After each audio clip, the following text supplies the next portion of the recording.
So the top line here is that the president, in 10 of 15 years, paid no federal income taxes at all, and in his first year in office, paid just $750. A lot of folks are going to say, well, isn't that what rich people do? Don't they work the system and they don't have to pay as many taxes? Is that the case here, or does this go further?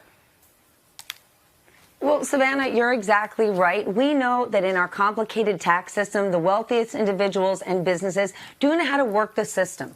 But according to this reporting, when you look at the numbers, it really raises more questions. By comparison, their first years in office, Bill Clinton, George Bush, Barack Obama were paying tens of thousands, if not hundreds of thousands, in taxes, while President Trump, $750. In 2017, an individual who made $18,000 a year with no kids, they owed $760 to the government. And without making any accusations, there's a lot of questions saying, Mr. President, how could this possibly make sense?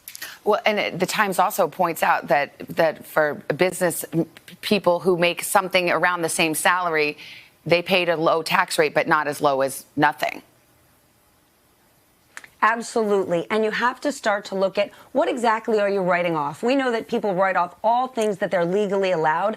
But the question will be, did the president go outside of that? You know, Hallie mentioned it before, writing off things like his personal homes, his golf courses, $70,000 during his time at The Apprentice for 1 year for his hair, $100,000 for Ivanka's hair and makeup. The question will be, did he just work the system, or did he provide information outside the system that's potentially fraudulent?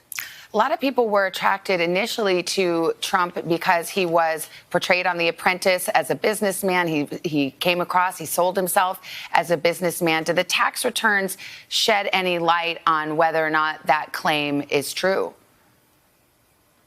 Savannah, this is perhaps the biggest issue. Remember, it was he might not know politics or government, but trust him. If he runs the country like he runs his business, we will be A-OK. But as we get this peek into his business, losing hundreds of millions of dollars, it begs the question, does he run a strong business? And the fact that he personally owes hundreds of millions of dollars in the next 3 years. That would be while he's sitting in office if he's reelected again. Can he truly put country first when you've got debts that big and we still don't know who he owes that money to?